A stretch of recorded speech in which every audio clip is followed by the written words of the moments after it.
Oh my God, I can't believe who we have on the Optimistic podcast. This is the second video podcast we've ever done, and I have the probably unknown to the world, but known to the CrossFit universe, the Rodgers brothers. Billy and Danny, how in the hell are you, man? What's up, dudes? What's going on, Mikey? How are you? Oh, man. Billy, Good what's to up? be here, Mike. Dude. Good to see you. Yeah, Billy, you got the beard, man. I mean, Danny doesn't look a day different from 5 or 6 years, but you, Billy, it's like you change faces every time I see you, man. It's like beard, no beard, scruff. What's up? Yeah. Once we went out on our own, some people dubbed it the freedom beard. Once you Holy shit. once you leave the you get to work for yourself. You get to determine what the uniform is and what the protocol is. So it's been dubbed the freedom beard for a few people at least. I know. That's why, it looks good. You're keeping me on my toes. So people are probably saying, who are the Rodgers brothers? And I hope that India, my daughter, can put this in the description, because you two guys are quite literally the heart and soul of the CrossFit Games. And let me be very clear. I've said in the past that the volunteers are their heart and soul. But if the volunteers are the heart and soul, you're the heart that pumps that blood, baby, right? So you guys put on the CrossFit Games. So can you tell me a little bit about that? Because you are literally the behind-the-scenes team, behind-the-scenes folks.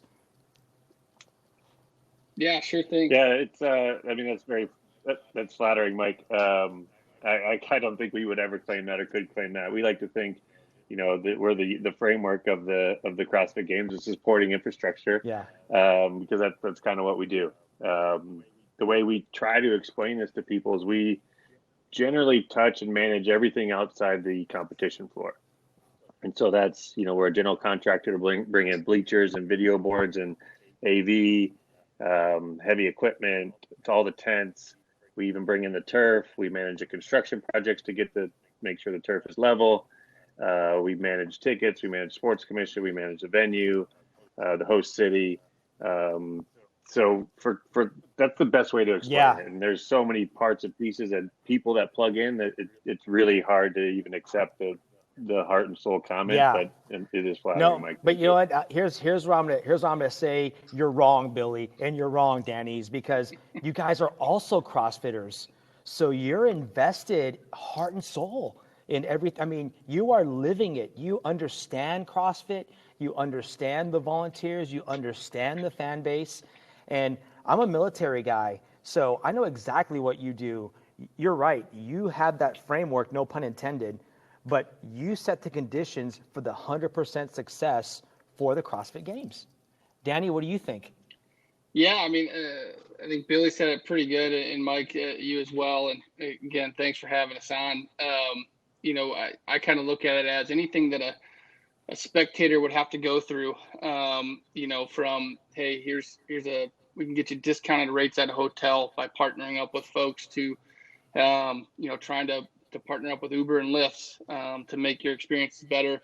And then everything they deal with from when they come on site to when they leave. That's what we're in charge of, trying to make their experience great. Obviously, there's always bumps in the road, but that's the live business, and we always try to improve the following year. But everything outside of that field of play, and sometimes inside the field of play, we get involved with a little bit depending on those events. But yeah, I think that pretty much covers it. Yeah, you touched on some things like about the flow and the setup, and what the spectators understand is that there's you guys and then the CrossFit Games team, and you're literally, setting up that infrastructure and literally putting things in place that make the experience class act and flow like there's no tomorrow. Because I've worked with you guys in the past, and I have seen you guys in action, moving barricades, changing parking areas, putting people in place so the customer, the CrossFitter, the fan has an awesome experience. And I think a lot of people don't realize how much work goes into that. It's not an easy task because, even prepping for the games, there's SketchUps, there's relationships, there's so much happening. But before we jump into that, I'm going to take a huge step back. And I know I want to know, and I'm sure people who are listening want to know, how in the hell do you get involved with event management in the first place? I mean, how does that, what's that career field like? I was looking at Billy's resume. You know, he graduated in 2004 in sports management. Then you had some off and on jobs, and then you jumped into the event space. Talk to me about that. Yeah, I was fortunate enough to do a really cool internship in golf in 2000. I think it was the summer of 2004, and I was moving barricades, moving portalets, driving forklifts, the whole operations world, and I loved it. And it was long days and late nights, and a couple cold beers at the end to celebrate a good hard day, and I loved it. So I was hooked. Bounced around on a couple other internships, and then actually landed a job with the Minnesota Timberwolves. I was selling season tickets. The Timberwolves are terrible at the time. So we were making 100 phone calls a day and getting hung up on a lot. But it was a good experience. You learn how to talk to a lot of people. You learn how to take rejection. You learn how to ask really good questions. Plus I was, in my mid 20s, and there was 30 other people in their mid 20s. So we knew lots of bartenders and happy hours, and we knew where to hang out. So, that lasted for, 18 months. And then I needed to take a step on and start moving down a career path, because doing this ticket sales thing wasn't it for me. So got a job with Bruno Event Team at a golf tournament in Des Moines. And that's we can get into it at some point, but that was the launch into events. And then it was a whirlwind from there. Wow. And so then, Danny, how did you jump into business? Yeah, so I graduated in 2006 with a sport management degree from Bemidji State, where Billy also went to school. Go Beavers. And my first sports job was actually interning for Billy at the Principal Charity Classic. So not only do he's my brother, but he's also my boss. So that was tough. But no, it was good. It was we lived together, we worked together, and we made it. I think we probably started there just realizing that, hey, this is a really fun job. Yeah. I kind of always said out of college I wasn't going to be employee 5,000 sitting on the 47th floor of some building. That's just not what I wanted to do. I interned for Billy, and then after that, Bruno Event Team hired me full time for an event in Minneapolis, and then moved around the country running events. And so mainly golf tournaments, women's and senior opens, so pretty big, the biggest events for them on their respective tours. But got to see a lot of cool places. And around that time that when Billy was working for the Timberwolves, and then when I went to intern for him, we started doing CrossFit in a Globo gym. I think Billy was at a Lifetime to start, and then we did it in random places in Des Moines, where we both lived. And then I think Billy bought a gift certificate for our mom to CrossFit Edina, because CrossFit Minnesota at the time, and they took that name away and went to CrossFit Edina. And so she might have been the first person in our family to join a gym. And then when I moved back up to Minneapolis, I joined her there, and that was in 2007. And that kind of started my CrossFit journey, from there on out. So then you guys are originally from Minnesota then? Well, yeah, we call Minnesota home. We call Minnesota home. Billy was born in Michigan. I was born in Pennsylvania. West Virginia and Kentucky were stops on the way to Minnesota, and then we spent most of our formative years up in Minnesota. Okay, then I know we've talked about this, but for the audience, how'd you end up in Alabama then? And then now, Billy, you moved back up to Minnesota years ago, correct? So I think there's a dynamic there to the business as well on why you guys move.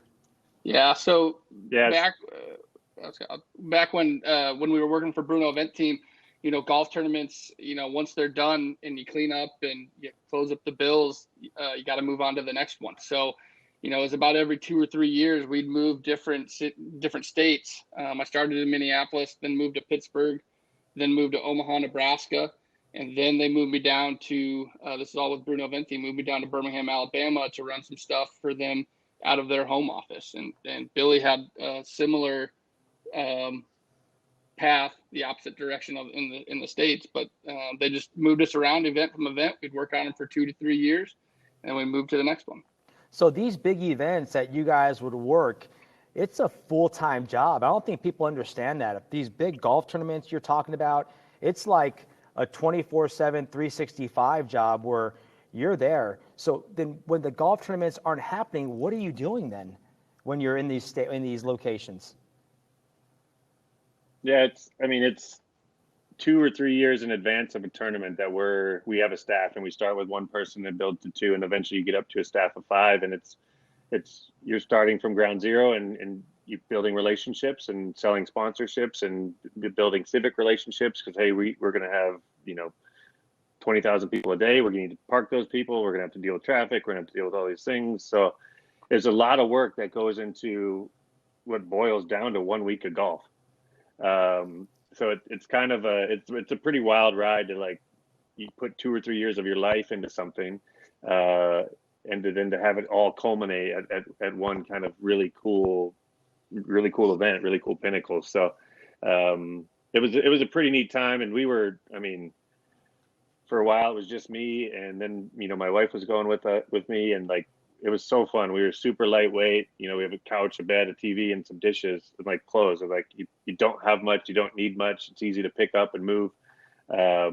We met so many cool people, so many cool experiences. It's something I would never trade for the world. It was awesome. Wow. Yeah, even me, just being a regional director for CrossFit, and then you guys at that next level actually laying the foundation. When I go to events, I'm always looking and going like, that's not a smart move. It's like, that could have been placed a little bit different. That's too thin of a channel to move people through. Or the ticketing. You guys do the same thing all the time? Absolutely. Always looking at what the restroom setup is, what generators they got back there. The bathrooms. Exactly. Right? Are the bathrooms upwind or downwind from a certain area? It's like, why did they put the shitters there? I can smell it in the damn food court area. Exactly. Right? Okay, yeah. I wasn't sure if it was just me. Because I'm a critical son of a bitch. I go to local events, and I'm like, I don't want to call anybody out, but I went to an event, and I'm like, the walk-in area sucked. There was no one greeting people. The teams didn't know where to go. It's like, how much did I pay for this shit? Right?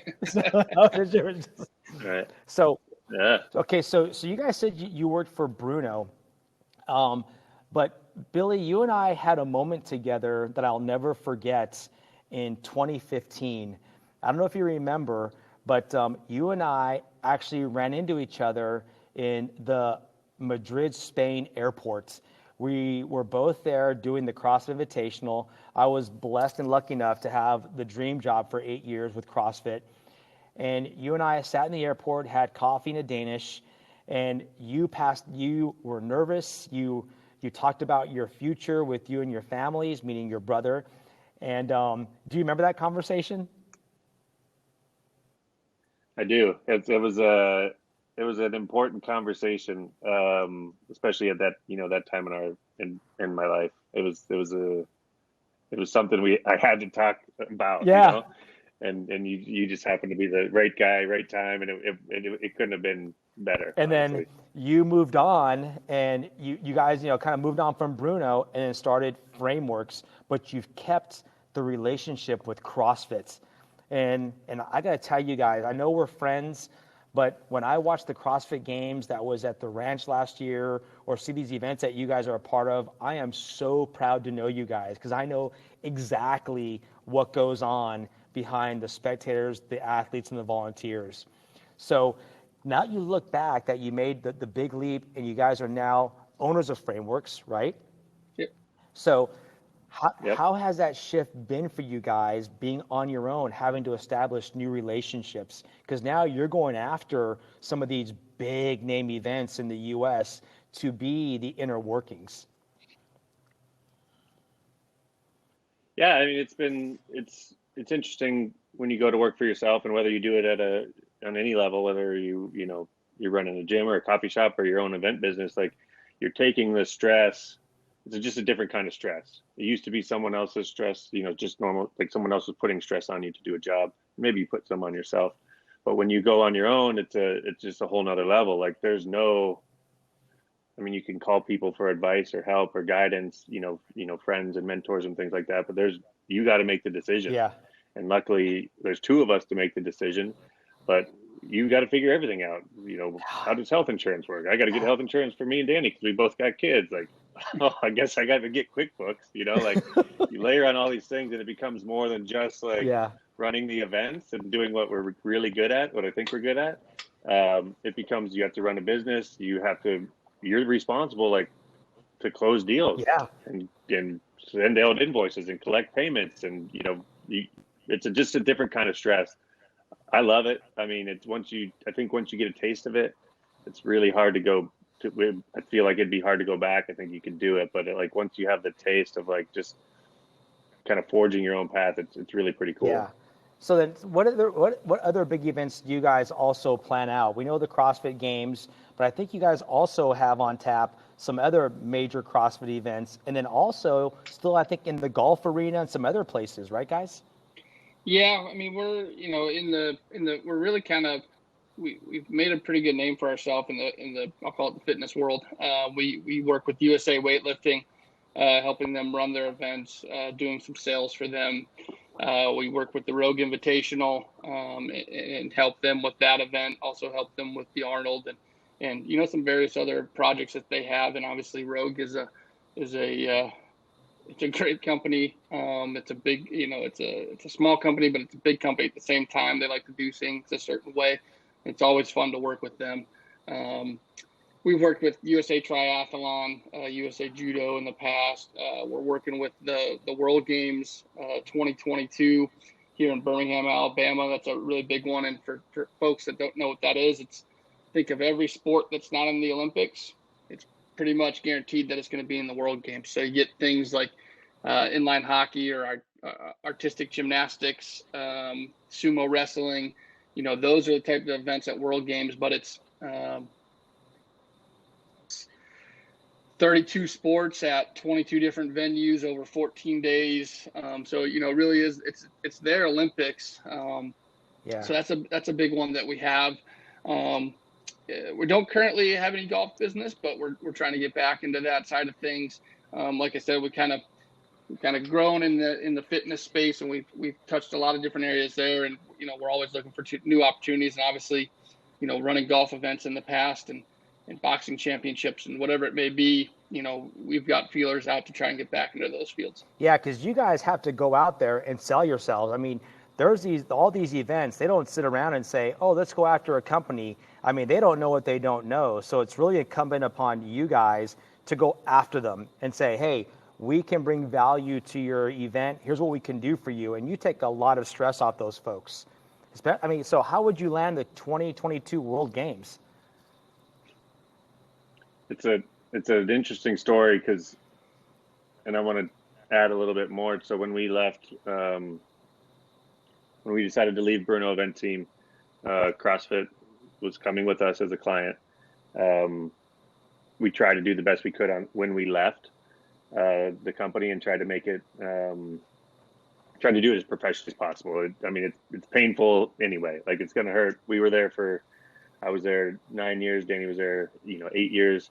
So it was just a tough transition. It was tough to leave, but it was the right move for us. And, we felt like we did it the best we could.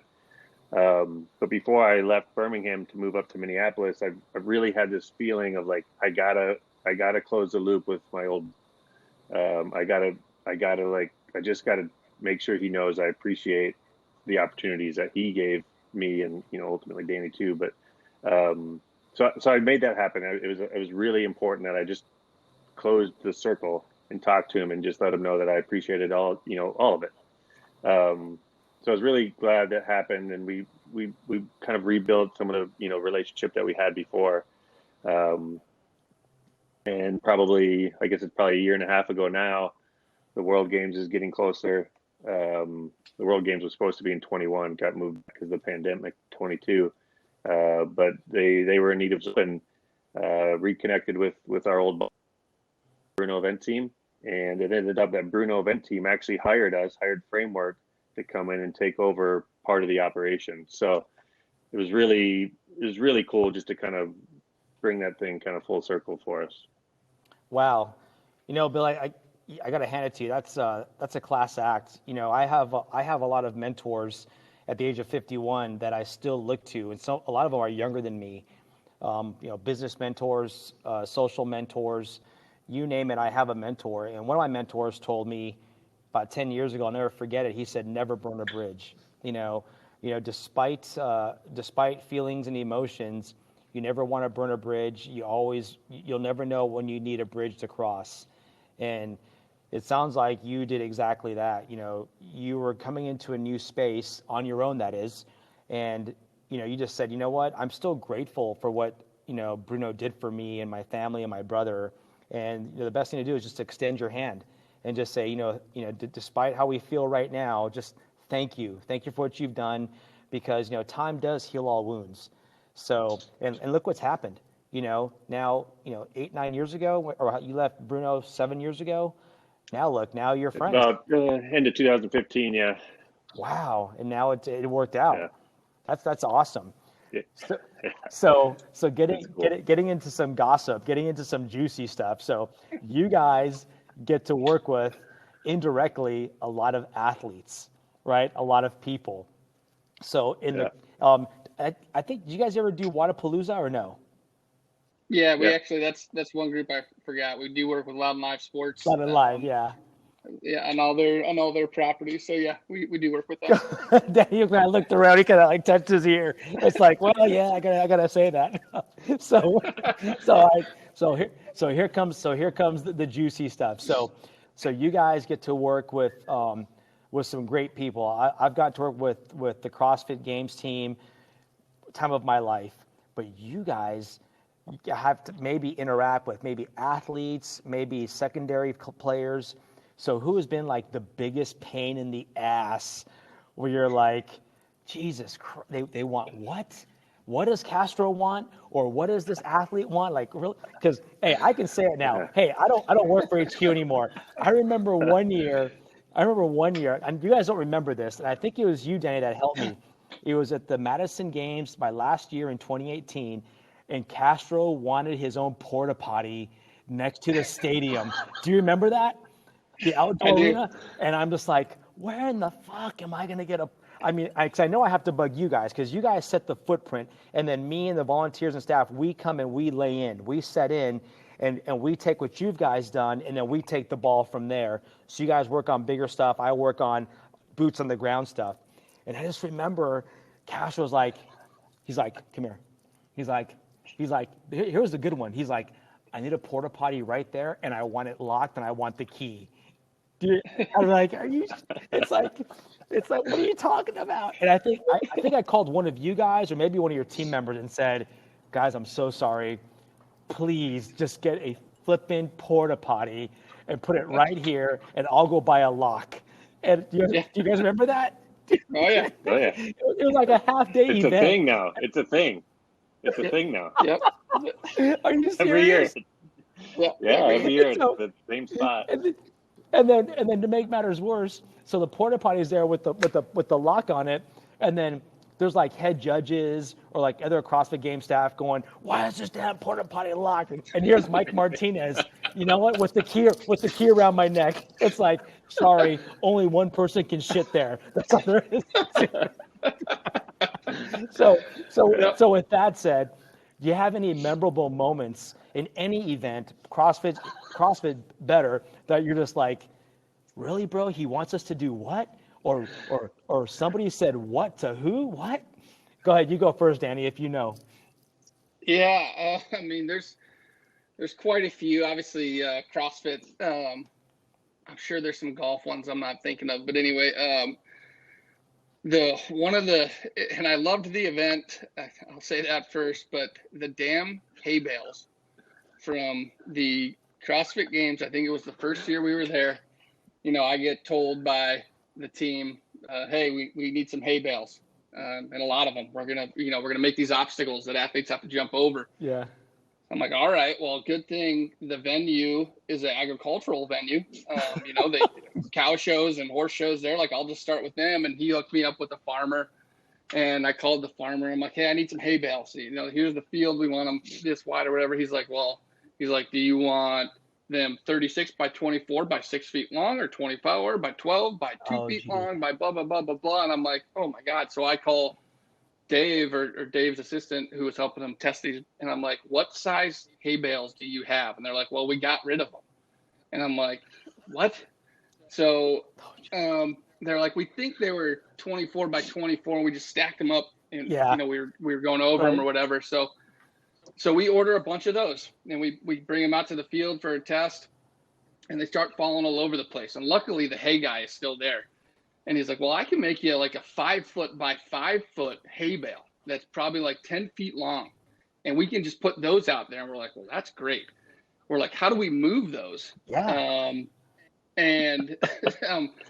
So he's like, I got that too. And he brings us this forklift with a spear on the front. I mean, like, it's just a forklift of the spear, and he basically drive into the center of or 2 spears. Yeah, maybe 3 spears. I mean, but it looked like a death weapon from, I don't know, like the Army should use it or something. But you just go in and you stab these giant hay bales, throw them out there, and you drop them, and they sit there. And we somehow got roped into doing that. But, we were out there probably till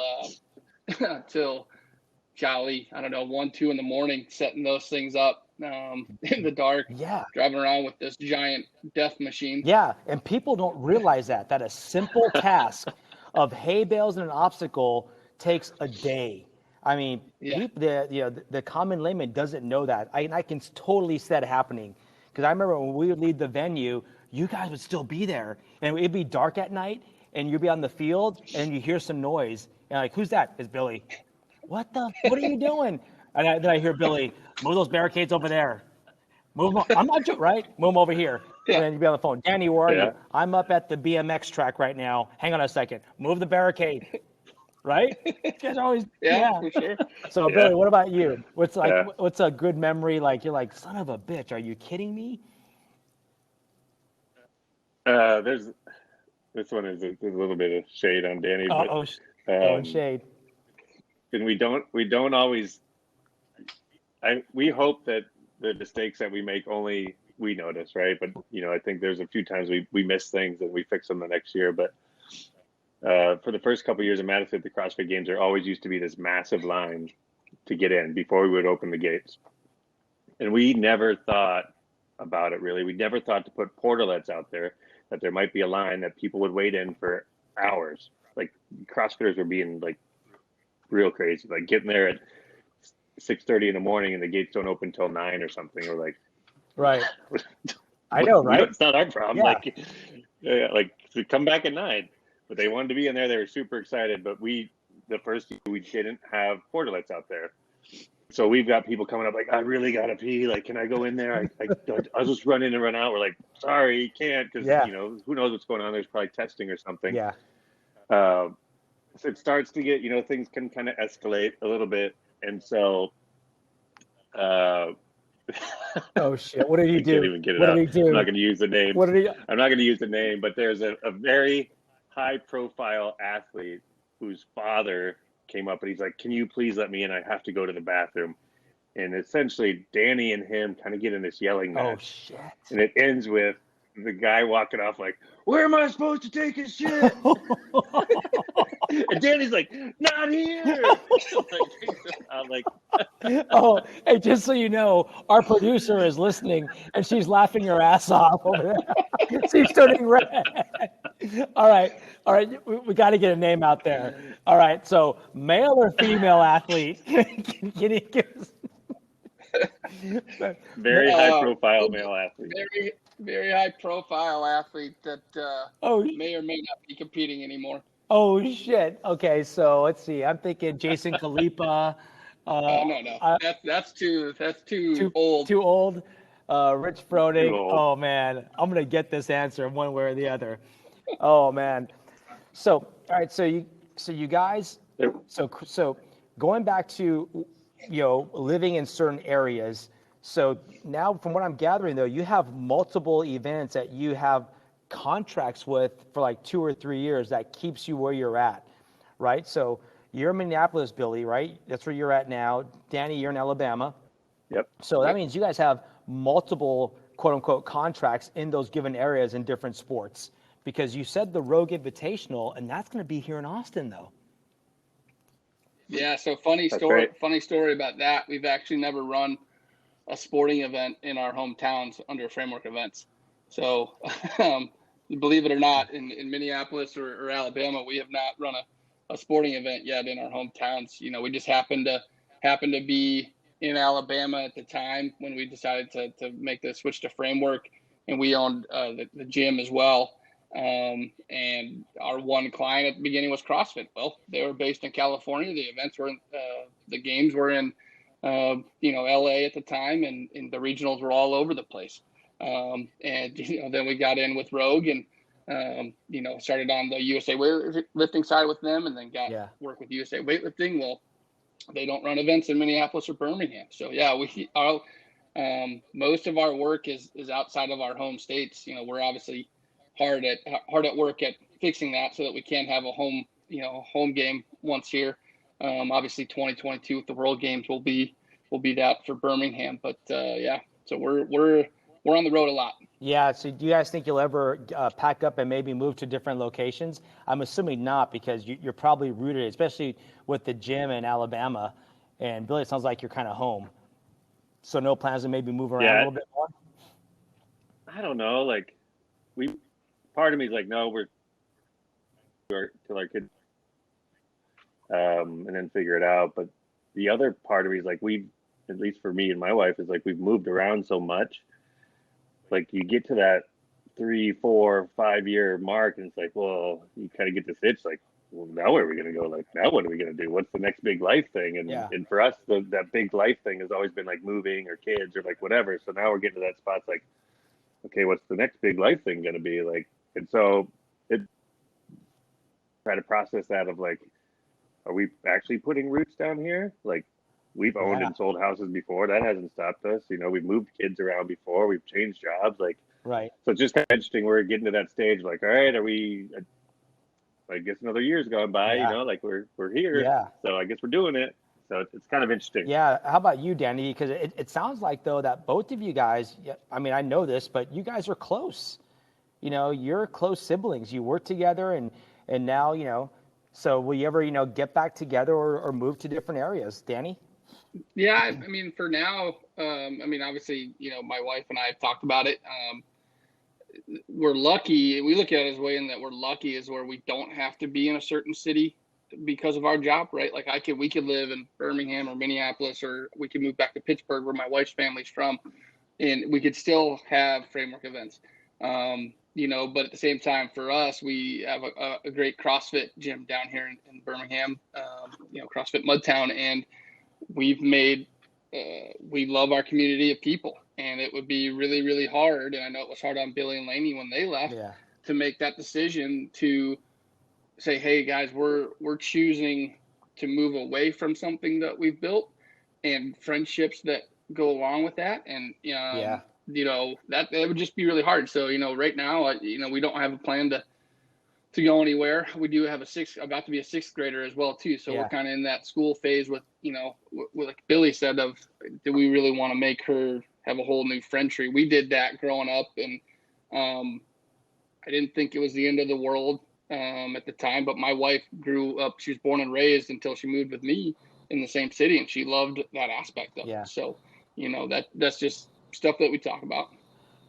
Hey, then taking a step back a year ago, switching gears real quick, I'm more curious, COVID, how did COVID affect you? If there's no live events anywhere, then intuitively I'm thinking like, holy shit. I mean, this is like seriously hurting us and our business and our families. Yeah, for sure. Go ahead, Bill. I was going to say it was a tough year. People ask a lot about that, and I honestly, we have nothing to complain about. Everybody's happy and healthy here. Our business is still alive. It was tough. We had to cut 2 full-time positions. We were a team of 8, and we had to go down to 6. We had to cut our 2 interns on top of that. So that was tough. I would say through June, really honestly thought I could just hard work my way out of this. Like I was grinding, I was getting up and working out in the morning and trying to put in these long days and like, I'm going to figure this out. I'm going to work through this. I'm going to just, and I don't know. I didn't feel good. I was just burning a ton of energy and not getting many results out of it. So somewhere in June, July, I kind of made the switch of like, hey, we've got a couple really good clients that are still going to run some type of event, whether it has spectators or not, whether it's virtual or not, whether it's in person or not. We're going to focus on those. I'm going to focus on our team. We can focus on our family. And I'm just going to kind of chill. Like, I'm going to enjoy it. I'm going to have fun with these events. I'm going to, try to learn how to golf a little better. I'm going to, we're going to ski in the winter. And we're just going to like wait this thing out. Honestly, like we have enough. We know we can make it. Worst comes to worst, I can go get another job if it really got that bad. But I don't want to, for me, like I didn't want to become a virtual events company. I don't want to run like online conferences and things like that. So I was just like, all right, we're going to chill. We're going to do our jobs and we're going to, earn the revenue we're still getting paid. And then when this thing turns back on, which it feels like it is right now, we're going to crank it back up. We'll go back into growth mode. So it was kind of an interesting, I mean, everybody had their journey in the last 12 months, but that was, I guess that was mine. Yeah. Kind of. Yeah. How about you, Danny? Did you feel had the same sentiments? Did you feel the squeeze a bit?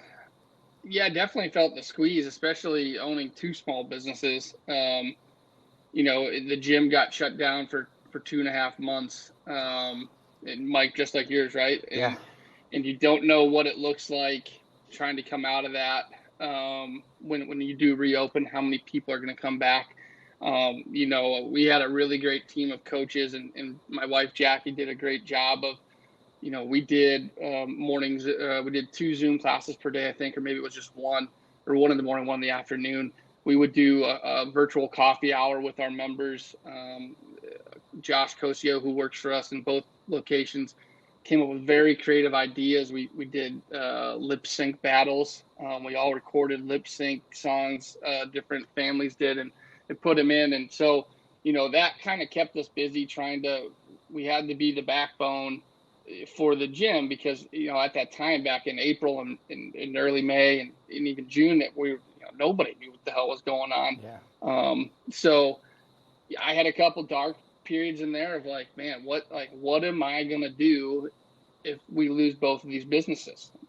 I might have to go weld barbells for Rogue, just to, keep the income coming in or something like that. Mike, I know you were in a similar position of having to go back and, back into the Army. Yeah, 100%. So, but having Rogue do their virtual event and being a part of that, and at the same time seeing the light at the end of the tunnel that, hey, we might run a games, was a huge help for me, for my morale, saying, hey, like, okay. And at that time, the COVID stuff started going a little bit down. I know it went back up a little bit after that, but, you kind of started seeing a little bit of progress there. You heard the news about people making advances on the vaccine and yada, yada, yada. So, but yeah, early on, there were a couple nights that were just rough, trying to think of all the endless possibilities, but luckily, Rogue still ran their event, which I think was obviously good for them, and kudos to them for putting it on because they were getting slammed just for their normal work.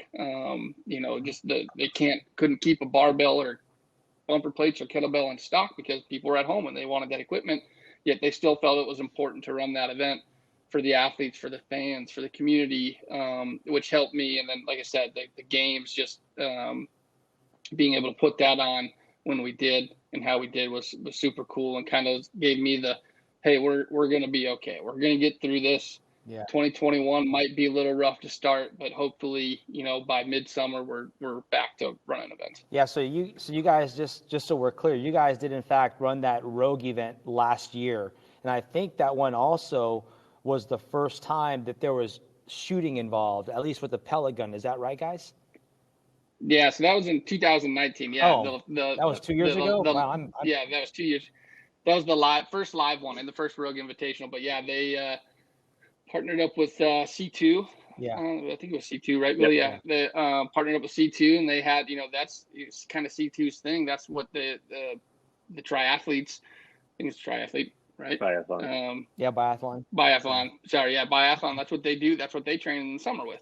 So it was a really cool event to put on, and I was really surprised at how quick the athletes learned how to shoot and how well they did. Yeah, especially right moving from one to the other with elevated heart rates and whatnot. And Right. yeah, you and I have talked, Danny. It's like people who have, and I say this very respectfully, but people who have jobs with big companies, big corporations, who have a huge buffer during closures or they can work from home, good for them. But people like us that have that are really truly the small business. People don't really understand, unless you're in our shoes, how hard it hits. What that does to you when you're like, my revenue just dropped 30% overnight.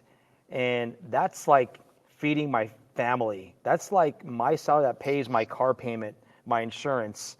I don't think people really understood that because, there's people in a space that work, again, for big companies or have wealth and whatnot. And then people like me, I won't speak for you guys, that we're in the people business. We're in the business of putting on events that require people. And if people aren't coming out or scared, it hurts us. And then that wave effect hurts families and other people within our jobs. It's hard, man. Yeah, for sure. It definitely is. And yeah, like I said, it's just this, I guess you go through these emotional roller coasters. And like you said, Mike, we have to be around people to make a living. Yeah. And the good thing out of this, and we kind of used it down here talking to members and stuff like that. We challenged our members, to say, hey guys, like health and fitness, if you're relatively healthy and eat well, you can cope with COVID better, right? Like, so 100%. Health and fitness is important. And that's what, we were able to get, during when CrossFit did the COVID Open or whatever, the Open that they did to help raise funds for gyms, we had people's moms and dads doing CrossFit for the first time with, soup cans for weights, doing thrusters, right? And there's the Mel and Josh, our coaches, and Josh works for us. They've now, for a year since that Open, they have been Zooming with them 2 or 3 times a week, coaching them through workouts. Wow. And, incredible. so it's just, but yeah, we're in the people business, and, got to have people to do what we need to do. Yeah. So as we start to come out of COVID, at least we are here in Texas. We've been on that bandwagon for probably a month and a half now, and I've seen improvements in our gym business, which is wonderful. So then, what's on the horizon for you guys? What big events do you have coming up? We know there'll be the Rogue Invitational in September or August. October, and then the games so far, as of this conversation, not that you speak for CrossFit, but as of this moment, the games are on for Madison end of July. Yeah, we're planning to run the full CrossFit games. And we've got good signals from all, relevant parties in Madison. Yeah. And that right now it looks good. It's far enough out that they're kind of projecting it'll look good. The vaccine should roll out. Like we're selling tickets, we're selling vendor booths. If we need to adjust course, we can. Yeah. But right now, let's go. Well, I can't wait because I know I had saved up money. Talk about how awkward things are or weird. I had saved up money to take my entire family last year to the 2020 games. And the money I had saved up went to keep us afloat. It's all right. It's like, Dad, That's all right. It's like it went to, we're going to fly to the CrossFit games. We'll just get spectator, or, get the Open Pass. And then a few months later, well, we'll rent a car. We'll drive up. Why is that, Daddy? Well, because we got no money, kid. It's like, okay, we can put 6 Mexicans into one hotel room. We can't get our own. No, we can't. It's just like, so now it's kind of back on our radar because, man, I want to pack up Team Martinez, man, and get up to Madison. I mean, and then another question about the CrossFit Games. This time the CrossFit Open. Are you guys involved in that at all? It's all online, so it's pretty much no interface with you and CrossFit. Yeah. Yeah, no, not this year. They ran that out of Scotts Valley. They were doing a good job trying to keep their bubble really small. They were COVID testing everybody and stuff like that. And so bringing in a bunch of extra people wasn't necessary. We, gave some pointers here and there to random questions. But, in the past, when they would run live open events, around the country at different gyms, yeah, we were there. We were helping with those. Wow, that's awesome. Well, guys, we've been on this call for about 15 minutes. I know it's late. You guys are accommodating my time, or maybe I'm accommodating your time, because you guys are working now, and I'm still at the gym. I've been here all day. You guys have been awesome. You guys own frameworks. You guys are the Rodgers brothers. You support all kinds of CrossFit events. I'm honored and privileged to call you guys friends, and I can't wait to see you again, Danny, probably the next couple of months. Billy, I'll just have to send you kisses virtually, because now my Army job gets me to Alabama a couple times a year now. Cool. Yeah, Mike. I'll try to time it up. I'll try to time it up and meet you down there, Mike. I'll see you in October. You're like, hey, there's a guy saying he knows you. He wants to come in free with like 38 people. He said it's totally cool. You're like, who the hell is he? Magic Mike, I think they call him. He said Magic Mike. So cool. Guys, thanks so much for your time. It's been great. I can't wait to see you guys, like I said, hopefully at the games, if not at the Rogue Invitational. I know it's late. I really, really appreciate your time and getting your name out there to the community that you guys are, the backbone, literally, of the CrossFit Games and all kinds of other events. Thanks so much. I appreciate it, Mike. Thank you. Thanks so much, guys. Appreciate you having us on, Mike. Take care, guys. Have a good night. All right, bye. Yeah.